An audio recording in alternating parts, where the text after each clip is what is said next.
Ill to the king, baby. Hey guys, it's Sean, aka Scraper from version 2, getting ready to record a video.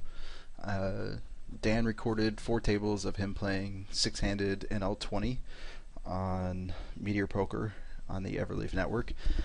And I'm going to do the same thing he did with my 10NL video, just play through the video and talk about hand ranges and bet sizing and how to play different spots as they come up. And hopefully it will turn out as good as his did, which I thought was really, really helpful. Even helped me, to be honest. There was a couple spots where I was like, oh, that is a good idea. And I think looking back on the video, there's a few spots I would have played differently based on what he said. So hopefully this video will provide you guys and maybe even Dan with some of the same info. So I guess we'll just dive right in. On the top right table, top left will be table 1, top right will be table 2, bottom left is 3, and bottom right is 4. So on table 2, looks like the video starts and we're in mid-hand. I'm not exactly sure what happened pre-flop, but it looks like guy raised under the gun and there was 2 callers and Dan overcalled from the big blind. So we'll just go ahead and jump in.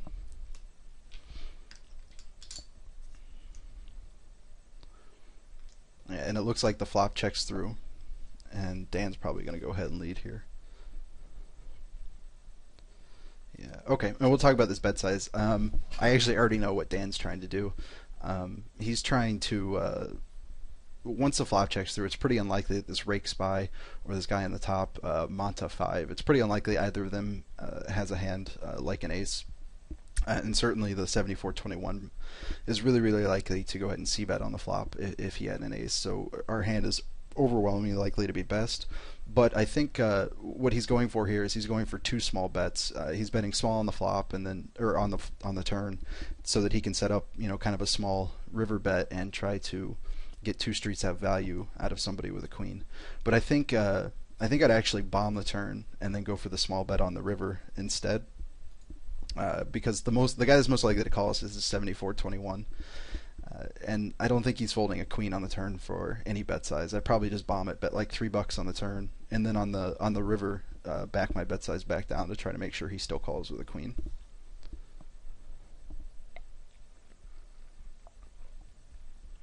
And it looks like the fish does go ahead and call.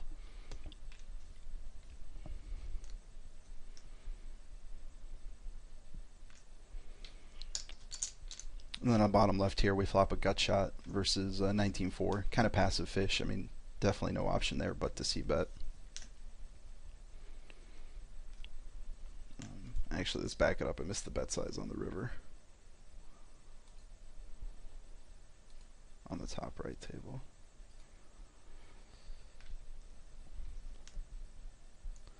Yeah, and then we go ahead and go for a small bet on the river. And basically all Dan is trying to do is make sure that this guy calls, because the guy's range is really, really weak. I think it's a fine bet size on the river. I just would have bet a little bit larger on the turn, maybe even up to like $3, just because I don't expect this particular fish to fold a queen at all for any bet size. Anyway, down to table 3, we see bet the flop, and this kind of passive-looking fishy guy calls, and we turn top pair. So we're just going to go ahead and value bet again.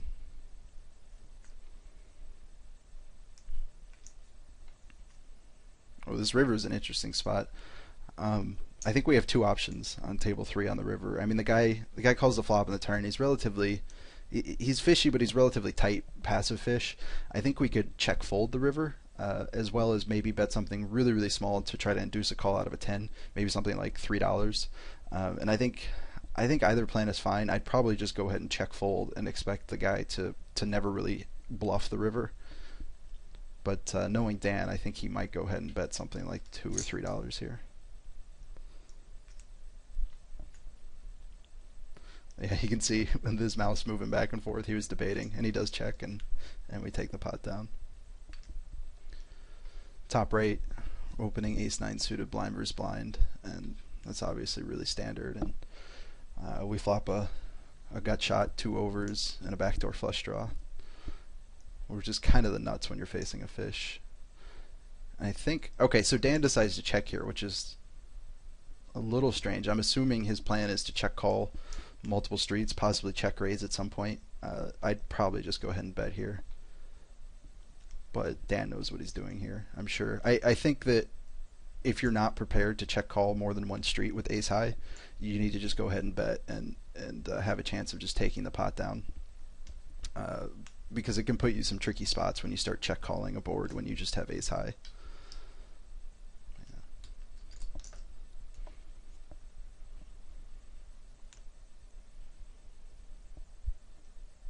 On table 1, we decided to not isolate with Jack 5 suited, and I think that'd be a fine isolate, but it's not a crazy good hand, so folding I think is okay as well.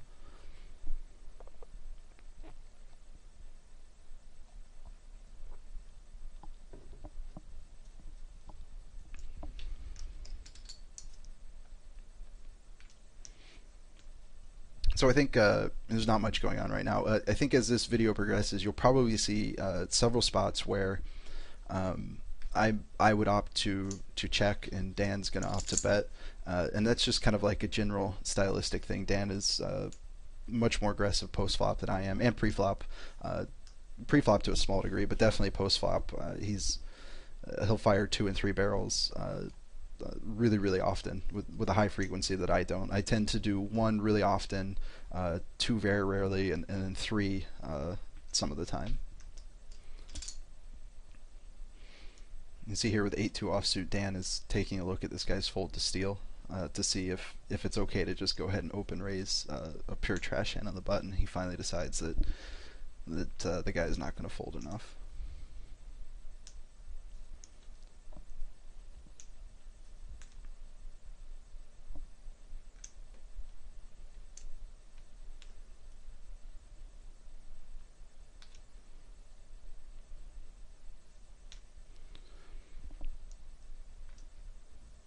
So as we're looking around at the tables, on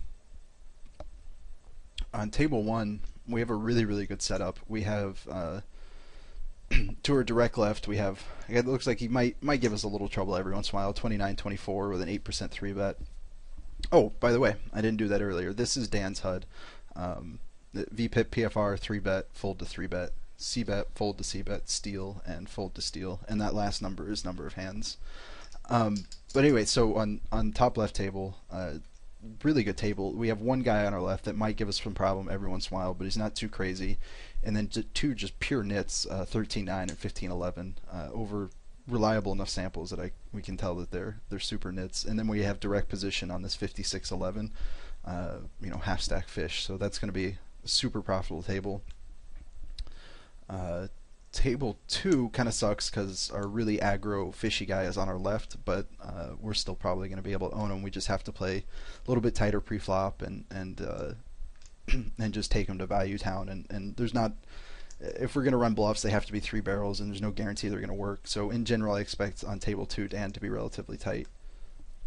Relatively for Dan. I mean, he's a maniac, so who knows. And on table 3, we have our friend from the first video, SK Skleezy, however you pronounce it. Who, if you watch that video, you remember we got into quite a bit of 3-bet, 4-bet wars. And you see Dan taking a note on a hand that just occurred, so that he can reference it later, either later in the session or a few days from now. If he happens to play the same guy, he'll have some type of post-flop read on him. Alright, with the aces, we go ahead and get 3-bet by a guy that looks pretty darn nitty. 16-11, 6% 3-bet. There's a case to be made for flatting against some villains, but I think against a guy that's pretty tight, I think just 4-bet and get the money in, try to cooler him. If he was 3-betting 10-11%, it would make a lot of sense to flat and keep his range really wide and just let him, kind of bluff off or catch a piece on the flop. But when he's this tight, just 4-bet and stick the monies in.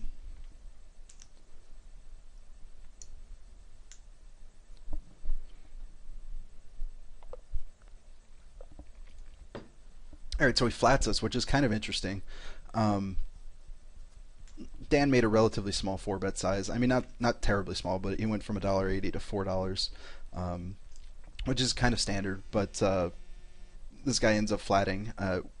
when these guys that three bet relatively tightly and they flat out of position, generally they end up having hands like uh, they'll end up having like a king queen or an ace queen that they three bet pre-flop, and then like you make a small four bet and they decide, oh, I just can't fold it. The odd, quote unquote, pot odds are too good. And then the other part of the range is are like tens, jacks, queens that they feel like they're too nitty to get them in pre-flop. Um, on this particular flop, I just given his range is probably that weaker end. There's it's kind of a toss up between like betting small and trying to induce some type of like crazy move from ace queen, or obviously if he has like queens or jacks, like all the money is going in no matter what. But checking back is not a terrible plan to allow him to kind of catch up, because I think with the top of his range and like ace queen, or I'm sorry, ace king and pocket kings and aces, like all that would have gone in pre-flop. Queens most of the time too. Uh, you know. And on the top left, you could see Dan was looking at this guy's pop up rake spy, same guy that we're playing against on table 4. And Dan I know would normally three bet here, but he decides just to flat, which I think is correct versus a nit. King Jack suited is not going to play good in a three bet pot versus a 16-11. And on the bottom right table, we end up betting half pot, and I kind of prefer a check back or a smaller bet. I mean, our hand is so strong. It's not like we have to protect against anything. I think half pot, you're never going to induce anything, and like the hands that will continue to a bet on the flop will continue to any size. Like if we bet 250 on the flop and make it really really small, if he has queens or a jack in his hand or a flush draw, like he's just jamming anyway. So it doesn't matter what size we bet. So if we're trying to induce any type of like really light call or kind of spaz move from ace high or two overcards, I don't think half pot really does it.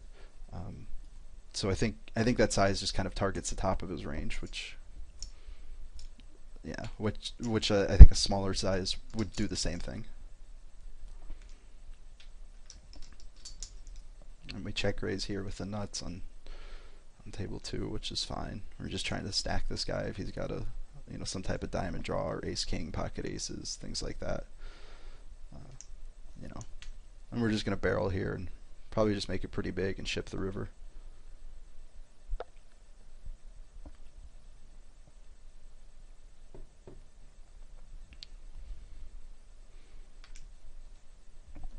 On the river card, now we lose the aces, but we still beat everything else, so we're still going to ship it in. Get snap called by ace king, ship the money. That's my guess.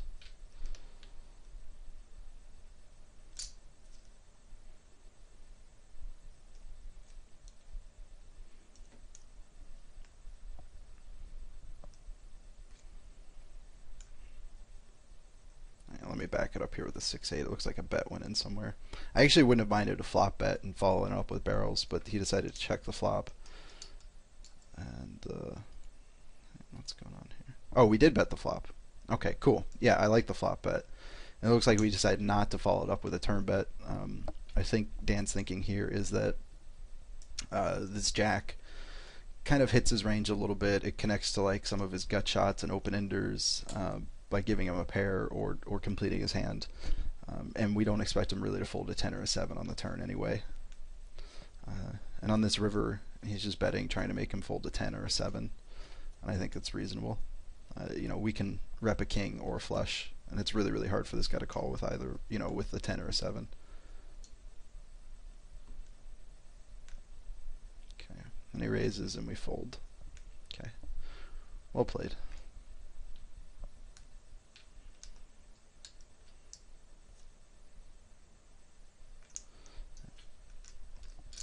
Yeah, and Dan's just assuming he had a flush, and which I think is a reasonable assumption. He's saying that his note is taking that the guy's capable of, just checking back his flush draws on the turn.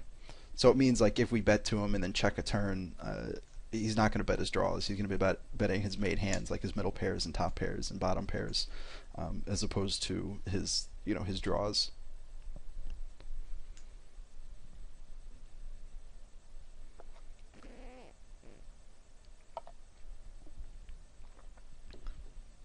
can see on table one, he kind of went back and forth between folding, limping, and raising, and I think, yeah, I think raising is the best plan. Got position and a pretty decent king.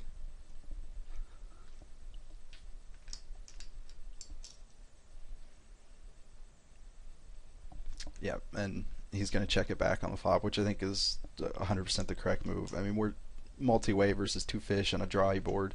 You know, flush draws, straight draws, gut shots, pairs. It's just all sorts of crap they can have. And on the turn here, I'd probably just check it back and try to bank.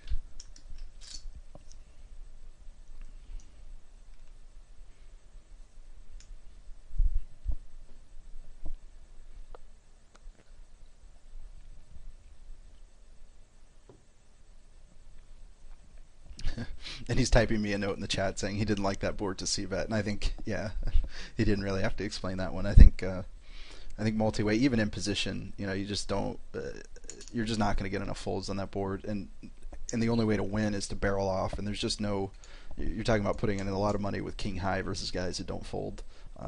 So yeah, I think he played that hand fine, just giving up on the board.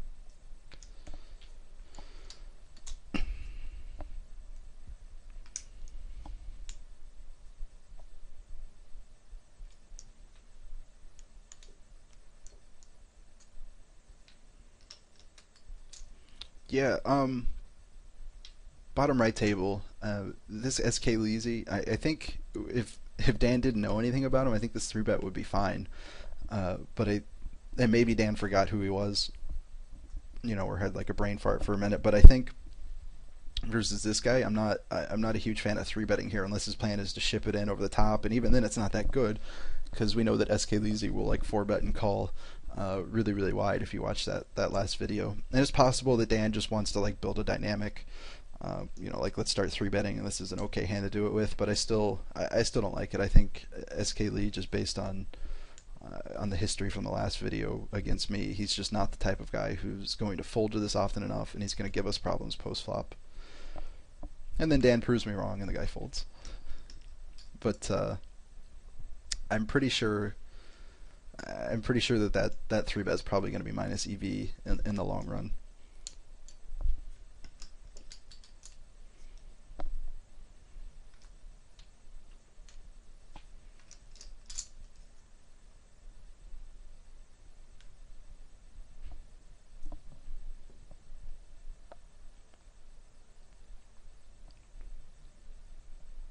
I mean, you can see, you know, he's on table 3 and 4, and relatively small samples, but he's 50-42 on one, and he's 60-50 on the other, and you know, he's going to end up being like something like 28-25, something like that in the long run. He does not fold to 3-bets, and you know, he 4-bets wide. So I'd prefer a hand like pocket sevens to 3-bet him with, because we can ship that in and be happy, you know, be happy with the equity against his particular calling range. Alright, so we open up pocket jacks here, ace 10-6 flop suited, and this relatively fishy looking guy over really small sample, but he's got a small stack, you know, and he's, you know, 67-0 out of 3 hands, almost certainly a fish, donks for half pot. This is a spot you're going to run into a lot with these fish, especially these small stacked fish, and I think a lot of microstakes players have a really hard time playing these spots. I mean, I think the best plan here is to call and just like make some decisions based on turn and river textures and turn and river sizing. Like on the turn, I think Dan's just going to call down, except for on this card, which sucks. I'll probably just fold this river. Yeah. And I think sometimes, a lot of times, students that they show me these hands and are like, man, I just hate because I feel like this always happens. And it may happen a lot. They might 3-barrel a lot when they donk, but the board's not always going to run out that bad. Sometimes we can call, and you have to remember that when they're betting half pot, we just don't have to win that often to make it okay. You know, they're laying us 3-1 on the call, so we only have to win like 25% of the time that we call a half pot bet. So you know, it's okay if you end up losing those pots a lot. You don't have to win it that often to make a profit. And if these guys end up doing it really often, we're going to pick up reads relatively quickly and be able to call down, you know, pretty lightly. And I think this ace jack is perfect hand at 3-bet versus SK Lee. And it looks like he's folded 2 for 2 to 3-bets here. So hopefully Dan picks it up and keeps 3-betting him and tries to build that dynamic to get him to spew like happened in the last video, because we know he's certainly capable of it. Like, I'd probably just do it here. Dan wimps out. And I'm sure he decided not to do it because SK Lee did fold twice to 3-bets. But I probably would have done it anyway.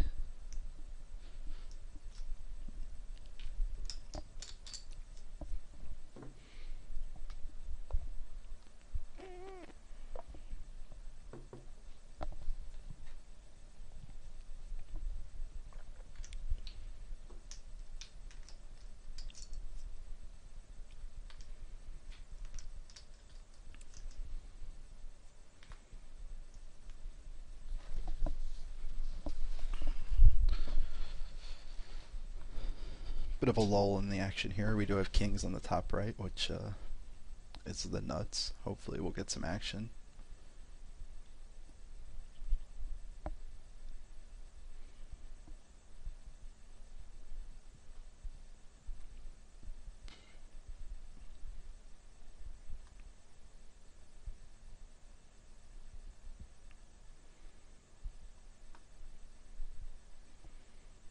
Looks like we're going to get soul red. We're going to get folds around. I think with the 8-9 on the bottom right, I probably just would have donked the, or just led the flop. We only have 9 high. We're going to win significantly more often when we go ahead and bet than if we check. We're not going to get a ton of folds, but we do have some equity, as well as possibly being able to barrel. And like on this turn, and we hit the jack, which is not going to factor in my decision. If I decided to check the flop on the bottom right, I would definitely bet the turn, and not assuming he's going to fold the turn a ton, but assuming that he's going to fold the river a ton. I'd probably bet the turn for 40 cents and then bet literally every single river, whether it's a heart or not a heart, or like an 8. Like, I'm just going to bet every single river because he's going to call the turn, with all sorts of gut shots, weak pairs, heart draws, and like no matter what river comes out, he's going to fold some portion of that range, and we basically can't win at showdown with 9 high. So I'd probably just bet twice on the turn and river. Yeah. Then he bombs river, which is fine once we get there this way. And just hope we get looked up by a jack or a 10.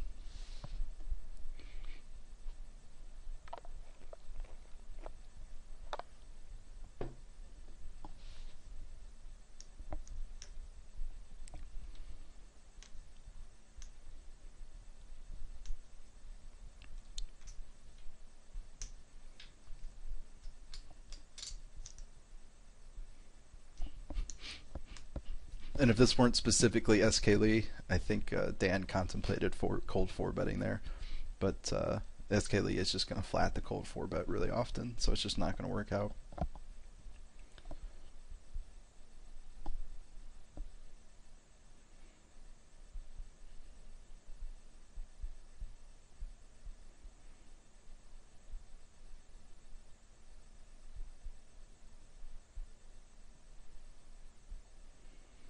Alright, so just talk a little bit about the bottom right table. SK Lee decides to 3-bet this relatively nitty guy, which probably is a mistake with SK Lee's range. He's probably 3-betting way too wide there, just in general. That's just the overall feel for that guy, is that he doesn't always look at situation, doesn't always look at stats. He just like 3-bets super wide, and he c-bets the flop and he gives up.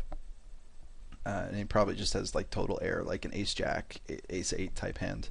And I just wanted to say that just to see if I'm right. But it's keep an eye on these guys. There's a lot of guys who are not, like, he should be 3-betting this Mr. B very, very tightly and only for value, because that guy has such a tight opening range to begin with. But I think SK Lee is going to be leaking money there by 3-betting far too wide.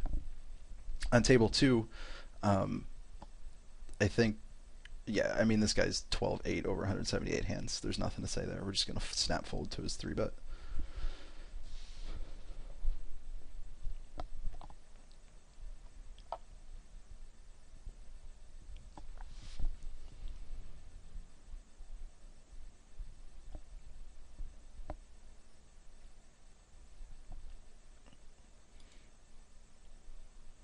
backing up to see what happened on table 4 because I missed it. Yeah, and it looks like this guy bombs the river. And SK Lee just folds, which is a correct fold.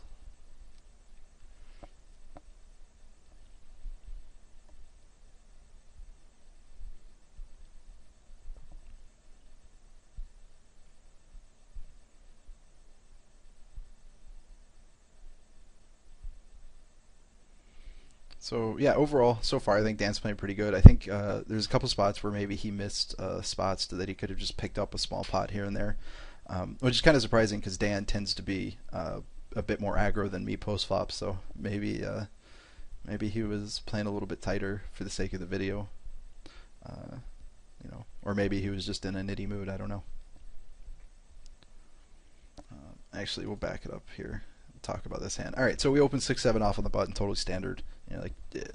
You can open super wide from the button unless the guys in the blinds are going crazy, and neither of these guys are. This one guy's 12% VPIP, this value 3-bet, and he's never ever going to give us a problem. If he calls us, he just has a good hand.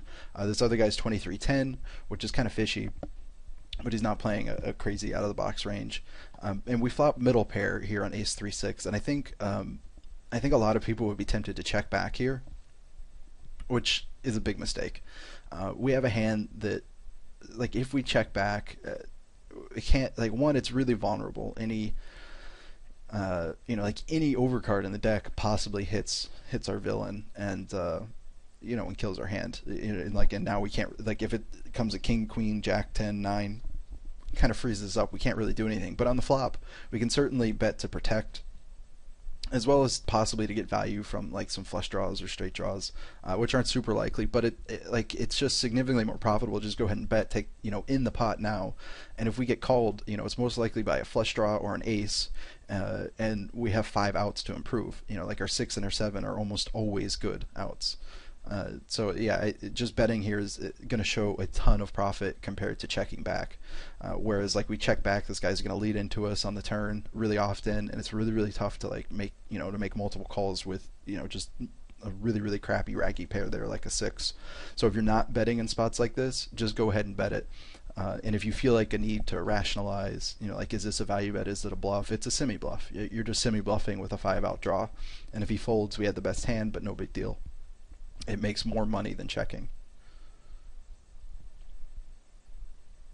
So, and you can see Dan does c-bet and the guy folds.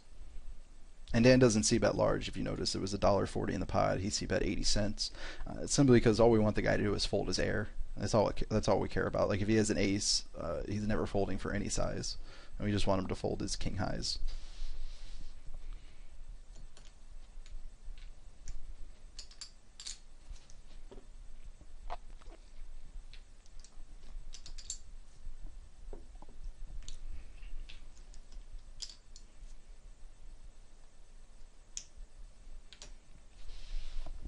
Open king jack off and the cutoff, completely standard.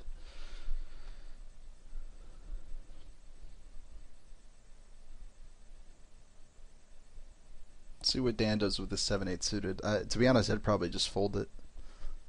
But yeah, oh, he calls it. Okay, I actually don't like the call here, only because this one, SK Lee is going to be relatively aggressive post flop, but I think Dan is going to be able to handle that post flop. But I think a lot of guys, specifically people playing 20 and L, just trying to make it into 50 and L, maybe at 50 and L trying to make it into 100, are not going to play this 7-8 suited well enough, even in position, to show a profit, because it's going to end up being played too fit or fold. And I'm sure Dan has plans here to make some raises on flops and turns, floats and things like that. But I think a lot of people would play it too fit or fold. But even in this case, where I think Dan is going to be able to play this profitably heads up versus SK Lee, I think this big tex 29-24 with an 11% 3-bet, I think he's going to squeeze here a little bit too often. So like even with this 7-8 suited, we're going to show maybe break even, small profit versus SK Lee over in the long run. I think the fact that we get squeezed so often by big tex probably negates any profit that we have there.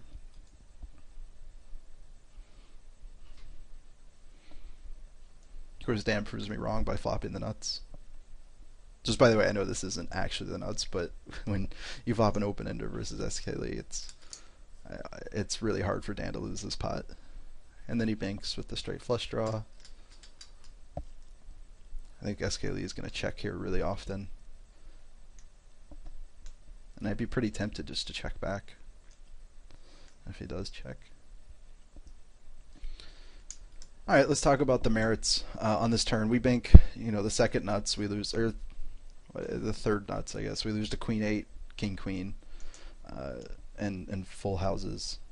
So whatever, the 18th nuts. But anyway, so SK Lee decides to bond the turn. We talk about the merits, of raising as opposed to flatting here. Certainly, we're not folding, but I don't think that raising accomplishes a ton. I think that like if we raise here, even a villain as aggressive and laggy as SK Lee is going to fold hands like Ace Queen, Ace Jack, 8-9 type hands. I think he's going to fold all those hands, and given that we block some of the hard draws, there's just not a whole lot of hard draws he can have to call us with, and even those probably just fold the turn. If you're thinking about raising here just because we have a straight, I don't think that we keep his continuing range very wide when we do that. We just kind of we get him to call us with like hands like Queen 10, 10-8, and then all those hands that beat us. I don't think he continues with much else that we beat other than some of his naked tens. But yeah, and then we have the backup to the flush draw, and there's no reason, there's just no reason to raise and let him get away from his hands cheaply. Let's put him in a situation where he's either going to value bet worse or check call the river with worse. On the river, I think I would just call. I think I would just call again because I'm not convinced that this guy will call a raise with just a naked 10. Looks like Dan's looking at a min raise.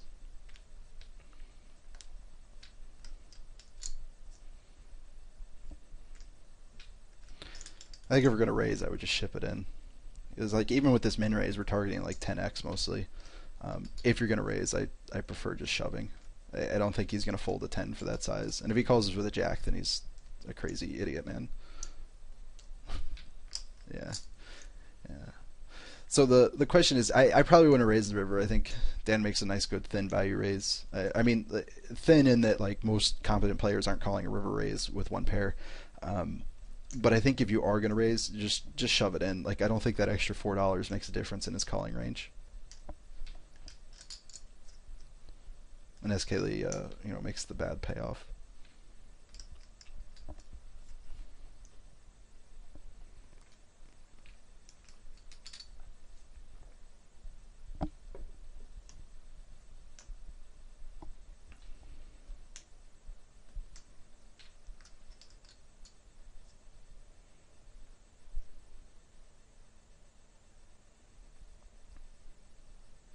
Yeah, and Dan types in the chat here. You can see it. He said, "I do min raise instead of shove. Hope for crying call." So he's, yeah. I still think I don't think you get called enough more often. Is that even a phrase? Does that even make sense? I don't think he gets enough extra calls for the min raise than the shove to make it worth the min raise. Like if you shove, you're raising, I don't know, 60% more, so he only has to call you like 40% as often. So I think, yeah, I think if you're gonna raise, just jam. He's also telling us that his keyboard is broken and it's hard for him to type. That's why he is typing like a retard. He's not actually retarded. I apologize if during that 7-8 hand I missed some hands on the other three tables. I apologize to everyone, but I can't really back it up and cover every single hand. So I do apologize if I missed a hand in that little sequence. Just post it in the thread, and we'll be happy to answer any questions about it.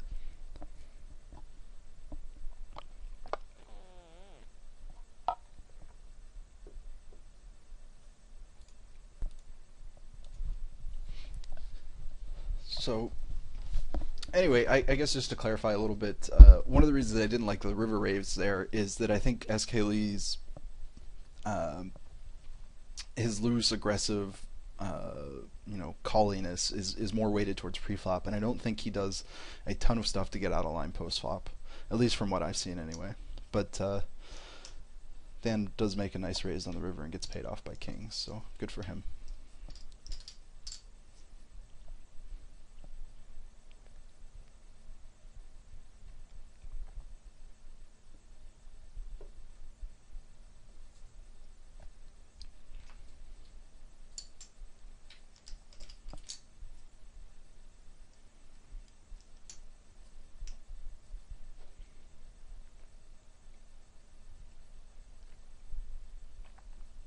Alright, we'll just pause it and talk about this hand with the pocket tens.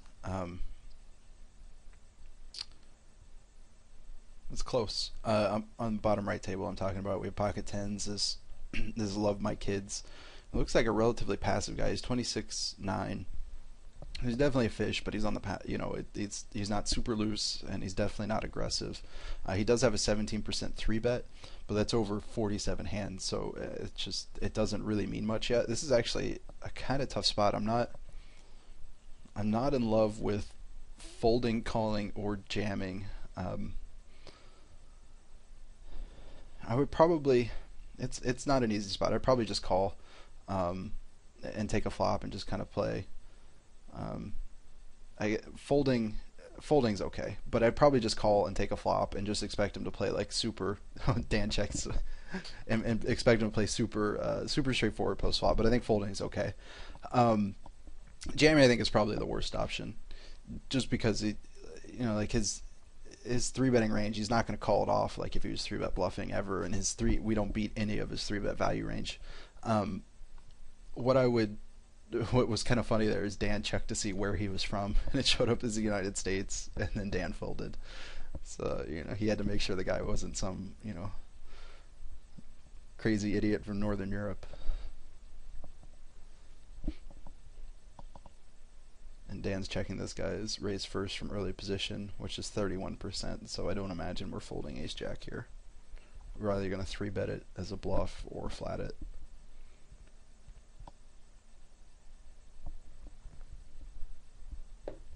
And he decides 3-bet. I think that's fine. I imagine he may have called with ace-jack suited and decides to turn ace-jack off into a bluff.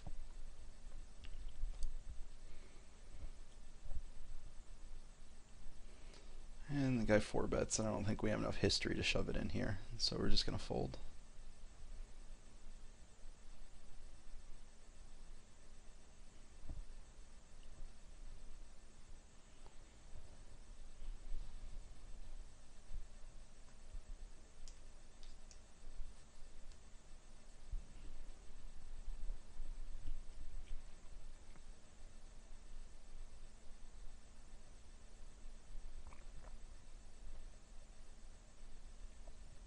I like how Dan talks to me.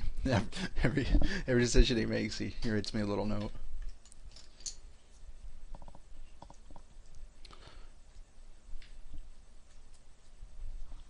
So he said calling would be fine pre-flop, but he decided to bluff it, and I think, yeah, I think that's kind of what we just said. So,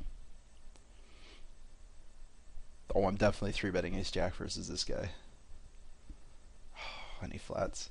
Yeah, I think I may have gone the other way. I may have 3-bet ace-jack versus SK Lee in this table, and then flatted the ace-jack versus UH Big Tex on the other table. Only because it's SK Lee. I probably would just like keep 3-betting him because he's gonna call wide. He's gonna 4-bet wide. And I just want to develop that dynamic. We have position on him at 2 tables. I just want to build that dynamic because I know this guy. We've seen him go crazy and spew, and I want to give him a chance to do that.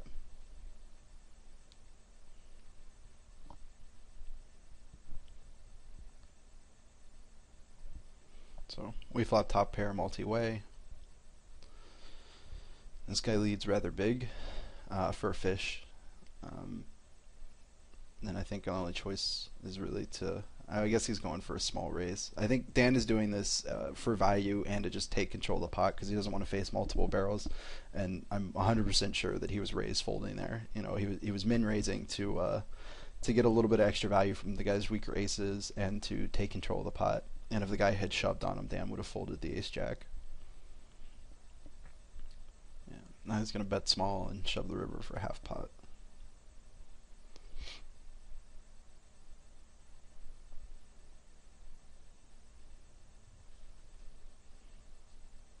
and then he snap folds the turn, which I think is fine. I know why Dan was raising the flop, and it was, you know, like I said, it was basically to get value, to isolate, and to take control of the pot. I think I would probably just call, and we already have position, and I just allow the pot to stay small, and just use the position to keep control of the pot. I don't really love the raise on the flop. I know exactly why I did it. It's just I don't think it's the best play. I don't think we're going to get overcalled by big techs often, if at all, in that spot. You know, and if we do, and anybody puts money in on the turn, we just fold. It's not a big deal.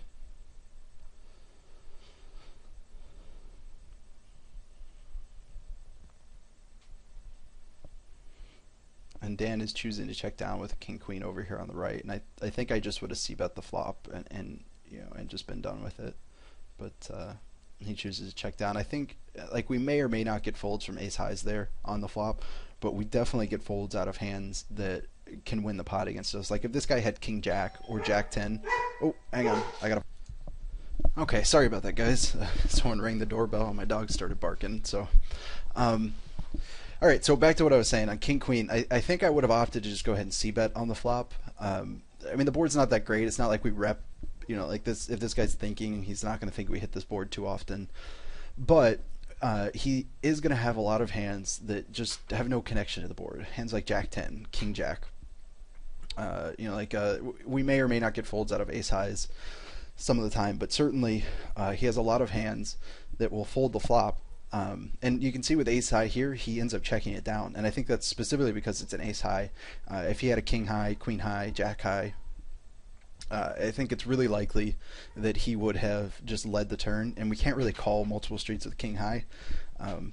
So unless that was Dan's plan, I don't really like the check back. I think I would just c-bet, and when we do get called, it's really often going to be by ace high or one pair or some type of draw, and we're going to have some equity there. You know, 6 outs to the effective nuts. Not that we're going to be bet calling all the money off, but we certainly can be value betting multiple streets if we hit a king or a queen. So yeah, I definitely would have c-bet there. Table 3, ace king. We open it up under the gun. We get called by SK Lee, and we flop the nuts, and we bet, and we're pretty happy if he check raises, and we just ship it in.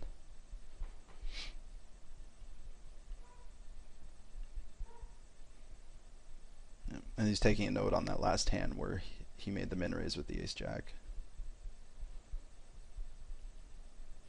Okay, and let's talk about this turn situation. Dan decides to c-bet the flop, which is totally fine. I mean, we have a gut shot, the nut flush draw. You know, obviously we're going to c-bet there. We have a ton of equity. We want to make him fold hands like you know, pocket sevens, etc. And we're planning on barreling most turns. And then what happens is we pick up this king on the turn, and Dan decides to check it back, and basically he's playing pot control. What's going on here is he doesn't think that there's a ton of hands in SK Lee's range that will check call the turn. Possibly, I guess a hand like king jack could check call the flop and check call the turn. But most of the time he's going to get check raised by like a 2-pair type hand on the turn, because like once he checks, like let's SK Lee check calls the flop, he's got a queen, a 10, or some type of draw, and when we hit this king, like we're not getting called by that many hands that we beat, and we have so much equity, like we don't want to risk getting like check raised, and then that puts us in a really shitty spot. So I think Dan's playing like a little bit of pot control and allowing himself to get, you know, a second street of value on the river as opposed to the turn, and this is simply because SK Lee, while he is relatively loose pre-flop, is not like a super fish, and he doesn't have like queen 6, right? He doesn't have queen 6 offsuit to call us with on the turn. Most of his queens are going to end up being king queen, possibly queen jack suited, but probably not queen jack off, probably not jack 10 off, maybe jack 10 suited. But we already know, you know, where one queen and one 10 are, so he just doesn't have that many hands to call us with on the turn. So he's playing a little bit of pot control, as well as you know, opening up the potential to either call a river bet from SK Lee or to value bet ourselves. And yeah, I think that's a good. I like it. It's possible that we could go ahead and bet the turn, but I think checking back is a good plan as well. And I kind of like, just on the river here, I kind of like just betting like $2 and hoping SK Lee like check raises us here.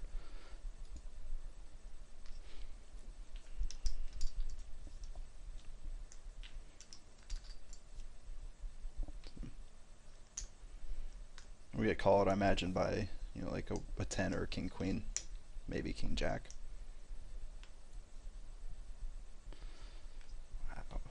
Wow. Okay, so I'm starting to change my opinion of. You noticed earlier and maybe Dan had a little bit more history with SK Lee or something, but early in the video I didn't say we should raise the river with that 7-8 with the straight on the paired board because like the guy's not going to pay us off.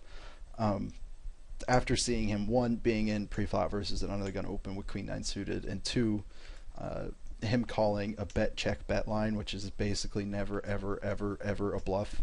Um, with queen nine on the river, I'm starting to change my opinion on that 7-8. Good raise, Dan. This guy is just not capable of folding. Yeah, so I retract my statement that we should not raise the river on 7-8. Clearly, versus this guy, he is incapable of folding. But I still stick to my statement that we should have jammed the river if we are going to raise. Yeah, and I don't like this open with 3-5 suited. I think that's. Let me double check and make sure that we're not on the button here. Yeah, I don't like this at all. This is just way too weak. Yeah, I don't like it at all. We'll just move on. I think that's a really bad open. Just really, really bad.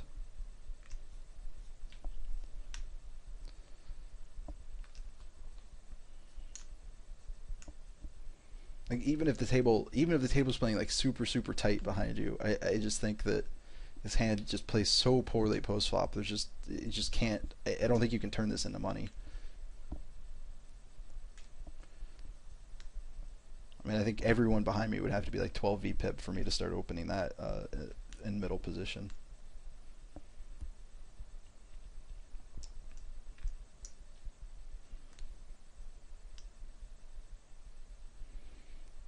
Yeah, again with this Jack 9, this is another spot where Dan went ahead and completed pre-flop, which is marginal with this hand, given the villain who limped is not fishy at all. He's just a nit.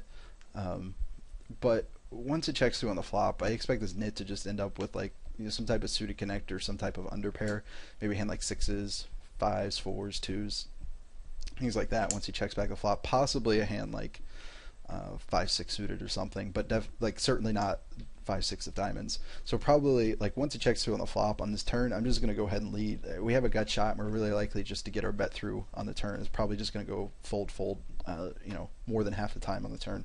So I just bet 40 cents on the turn, and if I get called by this nitty guy, I'm probably just going to like bet really small on the river and make him fold his flush draws. Like his heart flush draws that he picked up on the turn.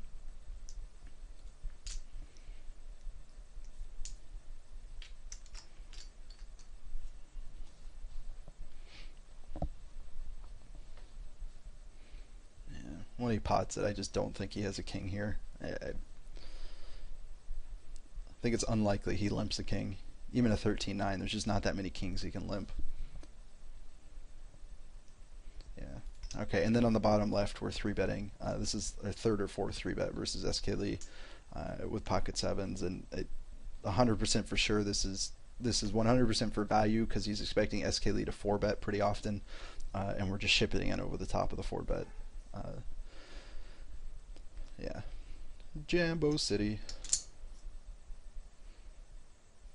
Nice hand, Dan.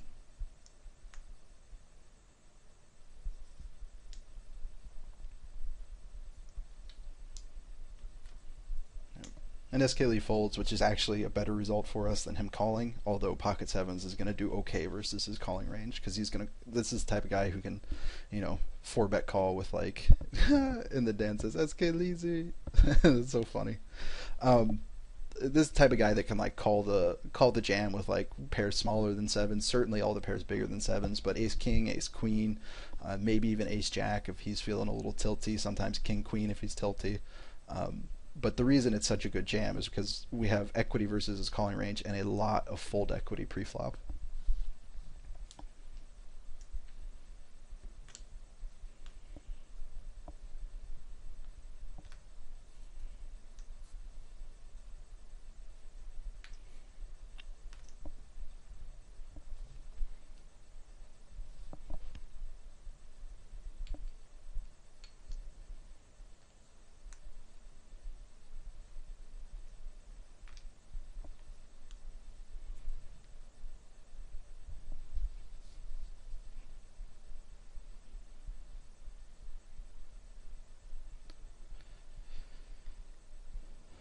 All right, so we open the Ace King suited, and we're actually deep with both of these guys. One guy's 150 deep with us, the other one's nearly 200 deep with us. So that kind of changes the dynamic a little bit. I think on this particular flop, I would probably go ahead and c-bet again. We've got two overs, backdoor flush draw, and we can put a ton of pressure on these guys. This 23-5 I may not barrel too often, but certainly 16-12. This guy's going to need a set to call us down. I'd probably just unless it's a connecting card like a 5-4, 6, 5-4 or 7, I'm probably going to barrel the turn every single time, and most rivers as well. The 16-12 guy, we're deep. I'm just going to bomb it 3 times, and he's going to need a set to call me.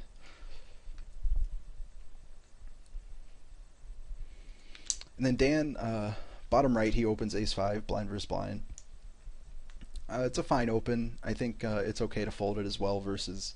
I think for Dan, it's like a mandatory open because he has such a skill edge at this level. But I think for guys that are struggling a little bit, this is completely fine to fold versus a guy like Big Tex. Again, he's relatively loose. He's 28-23, which is pretty loose on 6 max. He's 3-betting relatively often. And blind versus blind, he's just going to give us a lot of trouble. So I think just folding it and not putting yourself in that spot is a really, really good move. For most people that are maybe having a little bit of trouble, like eking out a good win rate at 20-0 or 50-0. That said, Dan chooses to open it, which I think is good for him. And he decides to check it. Again, this is a spot like where he had the ace-9 on the top right table. He's opting to check call multiple streets. But I think that I would just go ahead and value bet here, like value bet the flop, and then check call turns and rivers versus him. And he's going to check again, and I don't like this turn check either. The flop check makes some sense, but I think once the flop checks through, I don't think it's likely that this Big Tex is going to bluff at it. He's probably just got 2 overs, probably has an ace high. He's probably just going to try to check it down. If he does have a hand like Queen Jack or King Queen that decided not to bet the flop, he might stab at it here, but he might just check it down as well. So I'd prefer just to bet the turn. Yeah, and now we have to call 2 streets. Oh, that's the worst river card in the deck.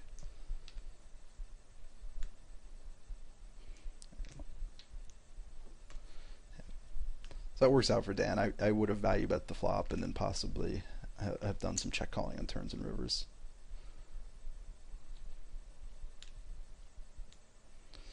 Oh shoot, I was talking about that hand and I totally missed this ace-king hand. Let's back it up a little bit. See what happens here. Alright, so Dan does decide to c-bet 2/3 pot.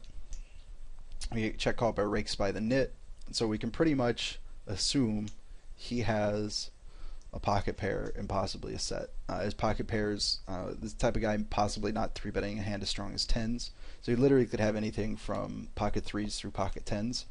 And I think on this particular turn card, like I said, those connecting cards I'm probably not going to barrel simply because now it adds an extra set in his range. He's not folding an overpair on the turn, and it puts him in a spot where he's going to end up calling the turn more often than I would like because he's picked up some type of equity with a hand like pocket 7s or pocket 5s.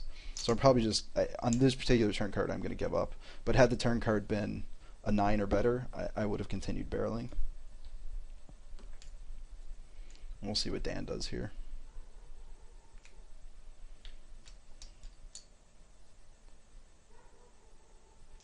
Yeah, and Dan actually in the chat says barrel some turns, not this one, and I 100% agree. 100% agree. And we end up winning with ace king high. That's insane. So nice hand. Yeah, and we're definitely going to take a note on that. One that the guy does not 3-bet ace queen out of position versus a guy as aggressive as Dan. That's just crazy. It doesn't even make sense. And also that he's floating an 8-high flop out of position multi-way versus a guy as aggressive as Dan, which is also crazy. One not 3-betting Dan. Ace queen is the nuts versus Dan. You have and this is not saying something bad about Dan. This is just saying when a guy is as aggressive as Dan, you not 3-betting those hands is just missing a ton of value. And in general, versus cutoff and button opens, not three betting ace queen is missing value. But certainly versus a guy that's playing 30 VPIP at 6 max, you should be three betting those hands. All right, and then Dan here with the ace king. I know I was just talking about not three betting ace queen versus a cutoff open, and Dan decides to flat here with the ace king, and I think this mostly has to do with the fact that the villain is relatively tight overall, and these three bets get a little bit too much respect. Like I think I probably still would have three bet here versus MP, but I certainly understand he's thinking that his three bet gets too much respect by this guy when the guy opens in middle position. Had the guy open on their gun, I actually would have flatted, just like Dan did. I think NP I probably would three bet, but he's doing it just because he wants to keep this Waxen's range very, very wide, and I'm sure he has post flop plans on certain board textures.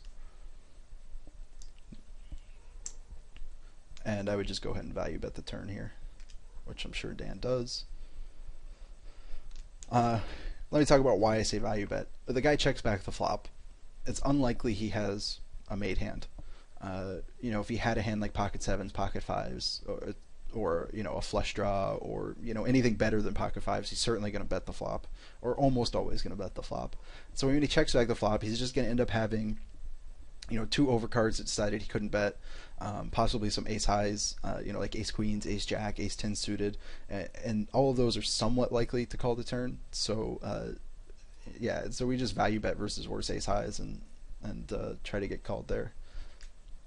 And when he folds, it's that's not a bad thing either.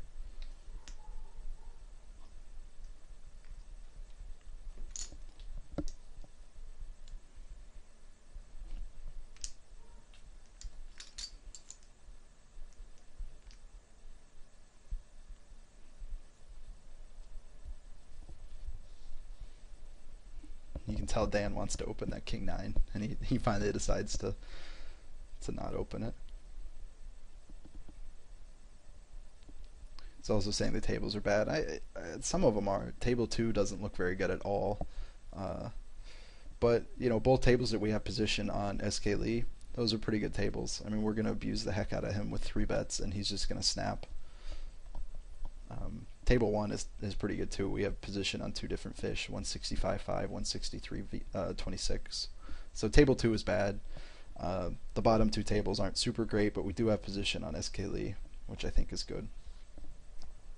Yeah, and I would just flat here with the jack 10, and we're running good. We flop an open ender.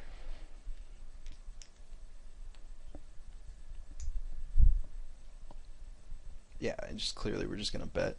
Here's the thing, sometimes people check boards and we're like, man, that doesn't make any sense. We expect him to c-bet this board a lot, like a king high board. King high, relatively dry board. We expect most tags to c-bet here. And so sometimes we get a little freaked out and they will just check back.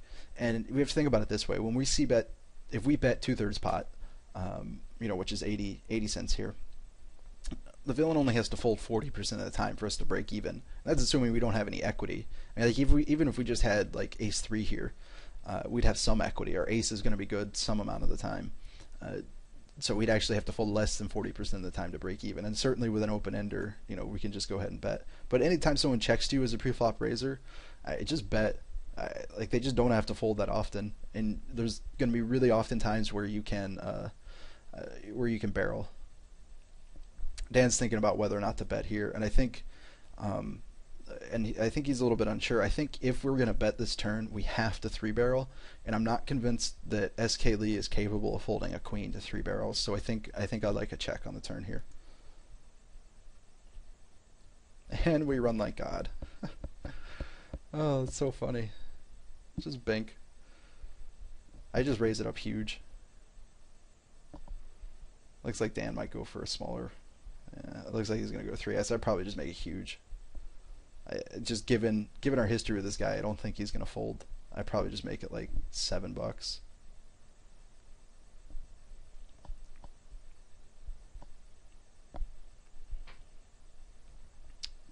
Good old Queen 9.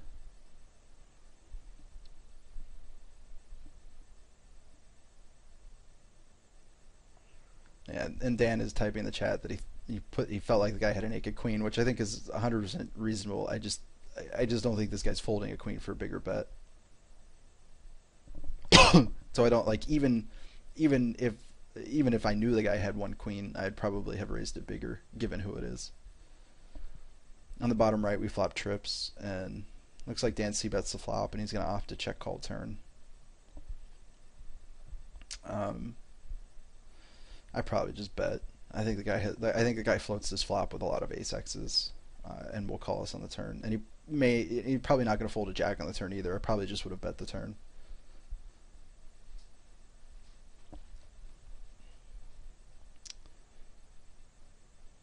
Yeah.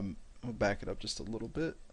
On the top right table, this is the same guy, Waxon 80, that we chose not to 3-bet Ace King against when Waxon had opened from MP on table 1, and now Waxon is isolating on the button, and we choose to 3-bet Ace Queen, and this is certainly for value. And just keep in mind like the differences in positions and situations. This guy's isolating a fish on the button, and Ace Queen versus that range stacks up a lot better than Ace King does versus that MP open from earlier.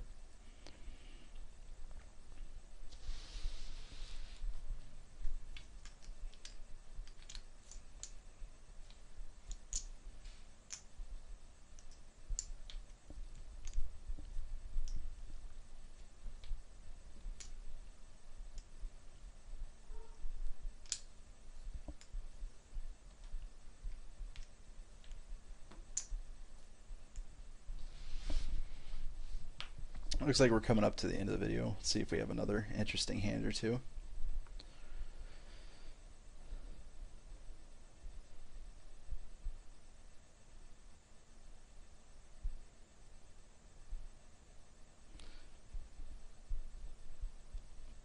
It looks like we're wrapping up. Nothing's going to happen. I guess I hope you guys enjoyed the video. We'll for sure do some more. I may send Dan a video of me doing playing 20NL. Maybe the 4-max tables. I think that might be interesting for some people, especially guys who play on sites that have 4-max.